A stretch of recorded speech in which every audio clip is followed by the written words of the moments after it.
নমস্কার বন্ধুরা, একটা বৈচিত্র্যপূর্ণ ভিডিও এর শিরোনাম আমি দিয়েছি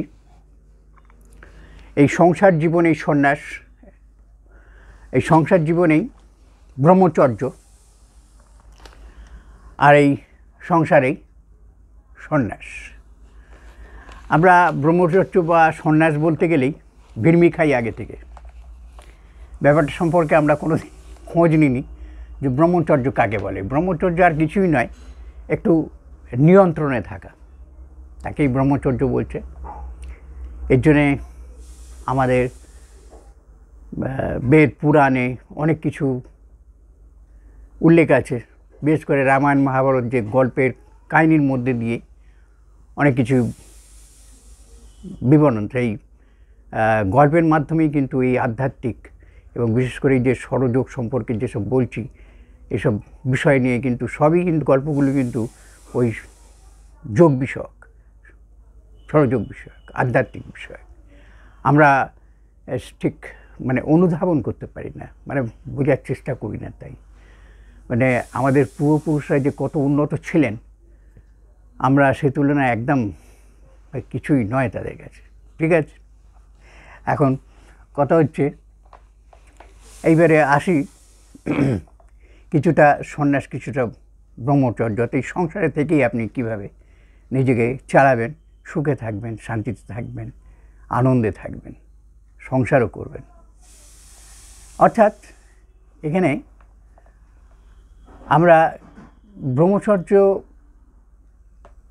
কথাটা শুনলেই আমরা মনে করি যেন আমাদের বিশেষ কোনো প্রবৃত্তিকে একটু বেশ কঠোরভাবে দমন করতে হবে। তা না, কঠোরভাবে দমন নয়, সেটাকে নিয়ন্ত্রণ করতে হবে। কীরকম? পড়ে যাই এবারে। শুক্র ধারণে কঠোরতা পালন করে ব্রহ্মচারী হবার চেষ্টা করলেই সর্বনাশ হবে, এর দুটো ধারণা। শুক্র ধারণে কঠোরতা পালন করে ব্রহ্মচারী হবার চেষ্টা করলেই যে শতবর্ষ পরমায়ু পাওয়া যাবে, আবার মৈথুন করলেই সর্বনাশ হবে, এর দুটো ধারণা ঠিক নয়। কাল ও বয়স বিচার করে দীর্ঘ জীবনের জন্য, কথাটা বুঝুন, দীর্ঘ জীবনের জন্য মৈথুনেরও যে প্রয়োজন আছে সেটা তো বৈজ্ঞানিক যুক্তি। আমাদের পূর্বপুরুষেরাও স্বীকার করেছেন, এখনকার বৈজ্ঞানিকরাও সেটাকে মান্যতা দিয়েছেন। অনেক ঋষি আমরা দেখব পুরাণ, অনেকেই বিবাহিত ছিলেন। যাই হোক, এই প্রসঙ্গগুলো আস্তে আস্তে আসবে, আমি এক এক করে চেষ্টা করব তুলে ধরতে। এখন এ তথ্য যেটা বললাম আর কি, এই যে মৈথুনকে কন্ট্রোল অর্থাৎ নিয়ন্ত্রণ করতে পারলে আমরা দীর্ঘ জীবন লাভ করব, দীর্ঘায়ু হবে। এখন দীর্ঘায়ু কথাটার মানে আমাদের বুঝতে হবে। দীর্ঘ আয়ু তখনই হবে যখন আমরা সুস্থ নিরোগ থাকব, সেটাকেই বলা হচ্ছে দীর্ঘায়ু। অসুস্থ হয়ে পড়লে তাকে দীর্ঘায়ু, হয়তো কপাল গুণে হয়তো বাড়লো, ঠিক করে বা বেড়ে থাকলো, কিন্তু আমাদের ভয় হয় যে কোনোভাবেই হোক না কেন ওই আদি ব্যাধির মাধ্যমেই কিন্তু আমাদের নিধন হয়, নাশ হই আমরা। স্বাস্থ্য যদি আমাদের ঠিক থাকে, আমাদের মনে ফুর্তিও থাকবে, শরীর মন দুটোই ফুর্তিতে থাকবে। এই জন্যেই বিভিন্ন ধরনের নিয়ম কানুন, নিয়ন্ত্রণ ইত্যাদি আমাদের বেদ পুরাণে উল্লেখ করা আছে। বললাম আস্তে আস্তে যতটা পারবো আপনাদের সামনে আমি রাখতে চেষ্টা করব। তাই যাই হোক, এটা বৈজ্ঞানিকরা স্বীকার করে গেছেন যে ওইটারও দরকার আছে। এ তথ্য স্ত্রী পুরুষ দুজনের ক্ষেত্রেই কিন্তু সমান। আর একটা কথা, উভয় ক্ষেত্রে এই যে বয়স বলা হলো, কাল এবং বয়সের কথা, তা কাল সময়ে অর্থাৎ কোন সময় কী ব্যাপার সেগুলো আসবে পরে। এখন বয়সের কথাটা বলি। যদি বয়সের ক্ষেত্রে যদি উভয় ক্ষেত্রে যদি বয়সের বেশি পার্থক্য থাকে, অর্থাৎ স্ত্রী পুরুষের মধ্যে যে তখন ভোগ করা হচ্ছে, যখন যদি সে যে কোনো একজনেরই যদি বয়স বেশি হয়, তাহলে সেটাও ঠিক না, অসমীচীন, সেখানেও দুজনেরই স্বাস্থ্যহানি হতে বাধ্য। এটা অবশ্য স্থানকালের পাত্র থেকেই ঘটে থাকে।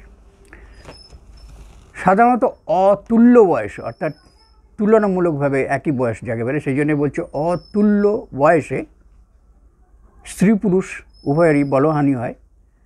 এতে গেলে একটা দিক, আর একটা বিচারও এর সঙ্গে ওতপ্রোতভাবে জড়িত।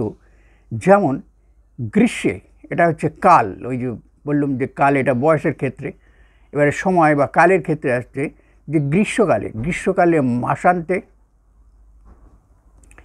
শরৎকালে এক পক্ষ অন্তর অর্থাৎ 15 দিন অন্তর,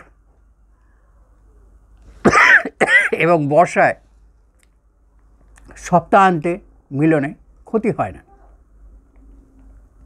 একথা সত্যি, কিন্তু তার থেকেও মাত্রা ছাড়িয়ে গেলেই দোষের হয়।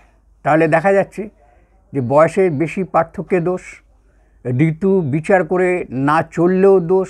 তাছাড়া আর একটা দোষের ক্ষেত্রেও আছে যে কিশোরকালেও ভালো নয়। কিশোরকালে যখন সবে উন্মেষ ঘটছে যৌবনের, সেই সময় যাকে বলে, আরেক শব্দ আছে পগণ্ড সময়, কিছু কৈশোরকাল, তো সেই সময়টাও এটা অনুচিত। তেমনি বৃদ্ধ বয়সেও এটা ঠিক না। এর ফলে কি হবে দেখুন, আয়ুর্বেদ যুক্তিতে অর্থাৎ অথর্ববেদে বলছে এর ফলে আসবে অগ্নিমান্ড, অর্থাৎ আপনার হজম করার শক্তি কমে যাবে, মেদাশ্রিত বাত দেখা দেবে, মেহরোগও আসবে।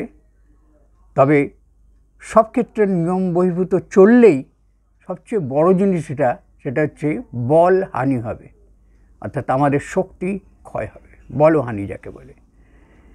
এটা তো হবেই, তারপরেই কী হবে, রোগাক্রমণ। এটা হচ্ছে অথর্ববেদ বা আয়ুর্বেদের ধারা অনুযায়ী।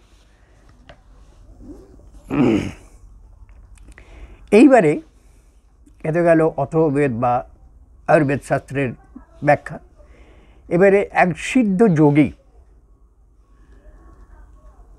যোগাচার্য পঞ্চানন ভট্টাচার্য, তিনি বলছেন, তার কথাতেই আমি বলছি, তার বক্তব্য, তার কথাতেই বলছি যে সস্ত্রীকো ধর্মামোচরেত, তার কথাতেই বলি। তিনি বলছেন সাধারণ ব্যক্তি হন, সকলেরই সস্ত্রীকভাবে থাকা নিতান্ত কর্তব্য, নচেত ব্যভিচারগ্রস্ত হওয়া সম্ভব। একেবারে স্ত্রীবিহীন অবস্থায় থাকিলে স্বপ্ন দোষাদিবশত ধাতু ক্রমশ তরল হইয়া উৎকট ব্যাধিগ্রস্ত নিশ্চয়ই হইতে হয়। স্ত্রী পুরুষ জড়িতভাবে থাকা পরমাত্মার অভিপ্রেত, বিশেষ সাধকের পক্ষে, তিনি সাধকের পক্ষেও বলছেন যে স্বামী স্ত্রী একত্রে বসবাস করবেন। পত্নী সময়ে পতিকে রক্ষা করেন, অনুরূপভাবে পতিও সময়ে স্ত্রীকে পাপ কর্মরূপ ব্যভিচারের হস্ত হইতে রক্ষা করেন। স্বামী স্ত্রী পরস্পরকে রক্ষা করিয়া থাকেন, নচেত কাহার ব্যভিচারের হস্ত হইতে অব্যাহতি লাভের পর উপায় নাই। ভার্যার প্রীতির জন্য পতি অনাসক্তভাবে ঋতুকাল ভিন্ন গমন করিতে পারেন, তাহাতে সাধনা বা ব্রহ্মচর্যের হানিরূপ পাপ হইবে না। গ্রীষ্মকাল হইতে শ্রাবণ পর্যন্ত মাসান্তে 1 দিন, অশক্ত পক্ষে মাসান্তে 2 দিন, শরৎকালে বা হেমন্তে বা বসন্তে সপ্তাহে 1 দিন, অশক্ত পক্ষে 2 দিন হইতে নারীগণের আয়ু, তেজ, বল, বৃদ্ধিপ্রাপ্ত হইয়া থাকে। এবং সাধকের সাধন মার্গের কোনো ক্ষতি হয় না, বরং এটা উপকারী।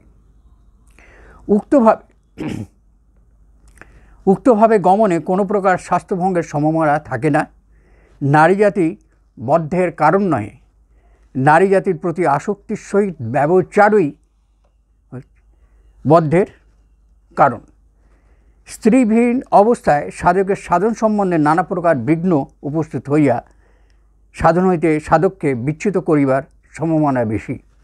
এ কারণ সস্ত্রীক সাধন করাই কর্তব্য। সস্ত্রীক ধর্ম মা চরেত, অর্থাৎ সর্বদা আপনাকে আপনি অনুরোধে জীবমাত্রই আমার গুরু এইরূপ বিবেচনা করিবেন। এই গেল আমাদের যোগাচার্যের বক্তব্য।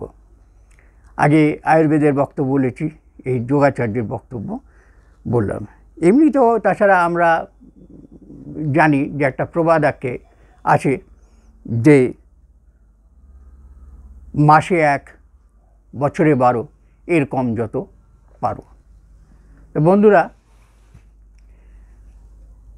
আমার এই সাবস্ক্রিপশান, শেয়ার, লাইক, কমেন্ট ইত্যাদি কিন্তু আপনারা সমানে বাড়িয়ে চলেন। এটা কিন্তু কোনো দোষের নেই, আমার বা আপনার উভয়েরই উপকার হবে। তো ভালো থাকুন বন্ধুরা, ভালো রাখুন। নমস্কার দেবেন।